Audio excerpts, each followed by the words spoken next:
Hi, I'm here at Club Infinity of Williamsville, New York, with Pete Best, founder of the Pete Best Band and formerly of the Beatles. Mr. Best is performing with his band in this Western New York club. Mr. Best, many people know you as the original drummer for one of the world's most popular bands. Looking back, how would you sum up your experience as a Beatle? Knew them for 3 years, played with them for 2. Went through the formative times with them when we were playing long hours, 6-7 nights a week in Hamburg. And I think it was during that creative period that we conquered a lot of boundaries. And they were the exciting times before they became the icons of the music industry. After the Beatles, you had a long history in music. How did your subsequent bands differ for you? Well, each band that I joined was either a pre-formed band or a band which I created myself. So apart from this one now, which has been together for, well, I've been back in show business since '88, so we've been back together for this lineup about 6 years. The others, it was very much a case of after the Beatles, joined a band called Lee Curtis and the All-Stars, which was already pre-formed. So it was, they looked like a good band, which was going to happen. And then from there, it was time to create my own music and, my own band members, and that's when the Pete Best Four and the Pete Best Combo materialized. Backtracking a little bit, before the Beatles, you participated in a band called the Blackjacks. Can you tell a little bit about that? Yeah, Blackjacks was the first band I ever played with, and it was as a result of, I suppose you could turn around and say, the Quarrymen walking out of the Casbah over a dispute over money. Ken Brown, who had been playing with them in that particular lineup with the Quarrymen, he came up and turned around and said, "Pete, how do you feel about forming a band?" And prior to that, I'd always been drumming my fingers and playing bongos and smacking saucepans and all the other bits and pieces. And I said, "Yeah, it's fine." I said, so he said, "Well, you're going to be the drummer." And so that was the first thing. And I said, "But there's one problem." I said, "We haven't got any drums."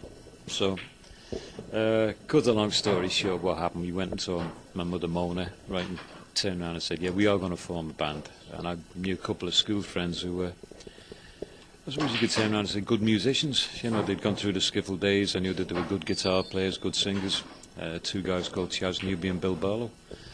And got in touch with them, turned around and said, "We're going to form a band. How do you feel like playing?"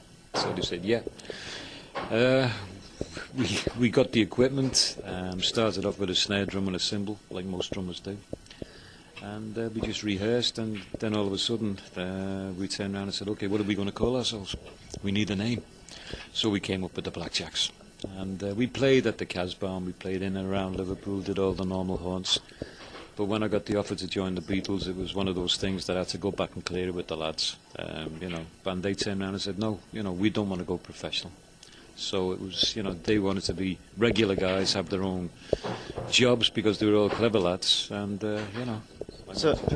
So they basically want to be musicians part-time and still, keep a normal life? Well, it wasn't so much part-time. I think it was very much a case of with them, they were doing it, they were at the age when they were going to go into sandwich courses and taking exams and, higher degrees and all the other bits and pieces. And once they got into that stage, it was a case of like, no, we finished with it, so they left it open for me. I know the feeling. According to my research, you left the public eye for about approximately 20 years. What did you do in that time?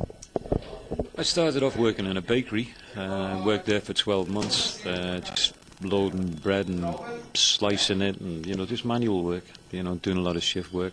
But that was to prove to people that, I suppose you could turn around and say, giving up show business. And, the reason for one of those was that it was very much a case when I applied for a job, I had the educational qualifications. But, fill in the application form and it'd be like, what have you done since school? Well, I've been a rock drummer, for 8 years. And they just thought it was very much a case of, someone will come along, dangle the carrot in front of my face again. And, I'd be off on the show business trail. So I had to put that 12 months in to, I suppose, cement the idea that Peter turned over a new leaf.